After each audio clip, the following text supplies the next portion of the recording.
I'm Robert Flowers, one of the writers and the director of Honors Half-Life. You've seen the short already on my channel. This is me giving you a bit of a director's commentary on the short itself. It's interesting to look back on it and the challenges that the team faced, that I faced making the short. So without further ado, here we go. So this opening shot here, drone, 90 degrees straight down onto the landscape, and I just love how it captures it all. This tiny truck, this hostile world looking down at our tiny truck. And who's in the truck is our two main characters. So it's an interesting conversation between dad and daughter that you wouldn't typically hear about weapons and bringing guns to school. And she's pretty abrasive about it, defending herself and feeling the need to defend herself. And obviously he lays down some heavy notions about what it means to have have that power with you. So, and clearly this is not a new thing with them. This is a philosophical thing. Again, the landscape was such a bleak gray, fit the palette, I thought, quite well, with these accents of red and the blue against this monochromatic backdrop. Again, the drone looking straight down. Ken, our drone operator, is just good stuff. And it's one of my favorite shots here. Ominous character with his hand on the windowsill looking out. No questions handheld. Very creepy. Foreshadowing. Again, she says, "Yes, sir." She's kind of obedient, almost like she's, he's her commanding officer. And clearly, they seem to have gone through these steps before with these weapons. So that was kind of the nature of the world for these two characters. There's a lot of hidden backstory here that's going to start to come to light. That Grace is going to learn about her old man. We had that makeshift Geiger counter there. A lot of that was just necessity, plugging together a little electric meter that we found at like a Home Depot and rigging that up just for our effect. And the sound is what really marries that together. These shots here, just Grace coming on, are just beautifully done by our DP Danny Dunlop, and the shadows and lights, the super cool stuff. And then obviously turning the flashlight and all that, getting some halation and having it be part of the mood down here in this basement, this location that we were able to get. Gavin, our producer, knew the person who was able to let us shoot there, and that basement was great. This revelation that Dad had been in the military, just to hit that home if people were wondering. So shit has gone down in this, at this place, and Grace is kind of playing catch up. But she's, hopefully able to pull yourself together, to pull herself together, as her dad says, and that's his expectation of her too, which was kind of intense. Yeah, this shot beautifully done by her DP, and Alex here delivers that line. More than that pistol. It's a lot of heart there with "there's no one left," implying that it's just him. There was a picture of you inside. And maybe one other person. Grace kind of here getting into a bit of an interrogation a little bit from about her dad, about what and who of this place. Again, more showcasing the world around them, and we gotta move. It's the bleak nature, monochromatic, dystopic feeling that surrounds the two of them. Which brings us to this forest, and she obviously got a bigger gun because he said you need something bigger than that pistol. He's your friend. That's why you're gonna make sure it's a clean shot. Do you understand? This intense request he's making of her as part of this mission that he's brought her on. And her response is, "But he's your friend." The tagline, "A promise is a promise." Hey, Sarge. Kind of fulfills that. Long time, Roy. But the time of year we got here to shoot with the leaves turning to these colors and look at all that, like the yellowish and the brown, Why?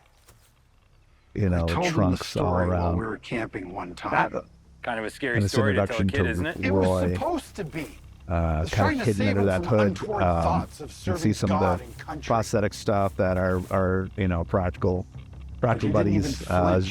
Sebastian and Mitch were able to do. What do you think that means? What do you tell? It's very humid and History wet class these days, and did a unit on Tuskegee and plays Stanford. hell on the Did a prosthetic goddamn effects. I mean, report on me. it really slowed us down kid's body in quite a that bit. house. I thought he'd be safe with Schedule kind of got a little Spook haywire.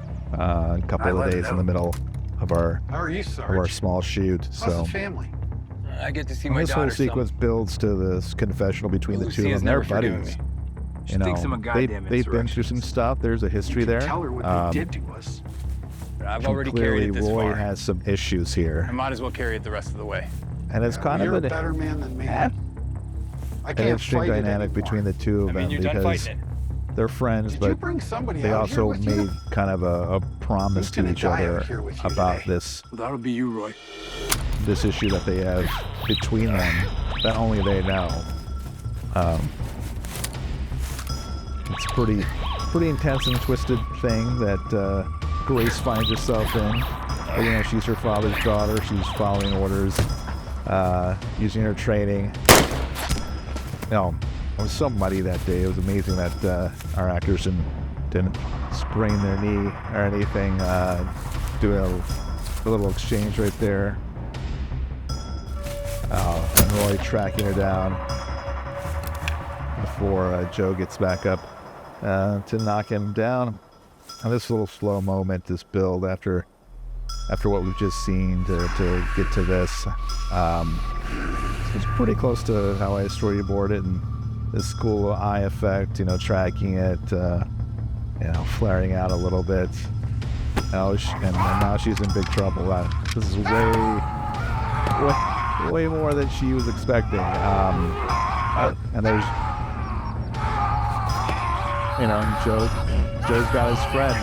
He's got to put him out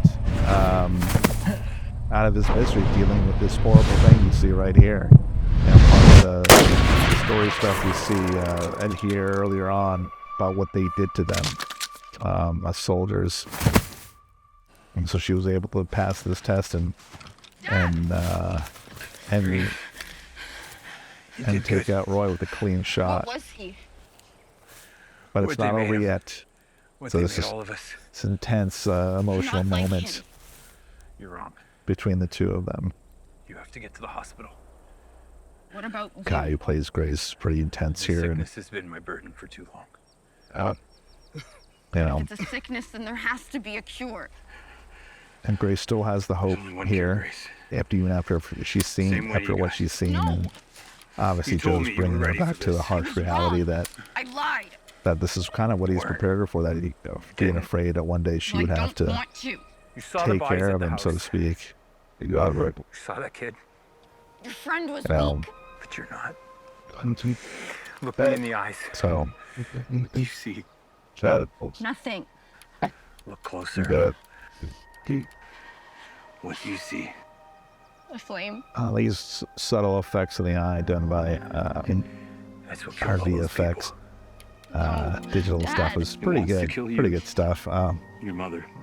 And everything you're ever gonna love. Yeah. And then we'll see more of it there Mind your again. breath. And the Focus on score your kind of target. bringing in here is Center of easing fire. here with these strings, piano, this emotional moment. When you're ready, Yeah. you're sure you have a clean shot. Dun, dun. Well, she had to do it. It's like old Yeller style, if you've ever seen that movie. Yeah. And of course, the aftermath of such a horrible event for her to have to go through. But she's still like a reflex getting in the car, the truck. I mean, but he's not there. So we'll slide over to reveal that. Yeah, this emotional breakdown was pretty intense, and Kai was pretty amazing this day, this moment. And it snowed on us this day too. Like it was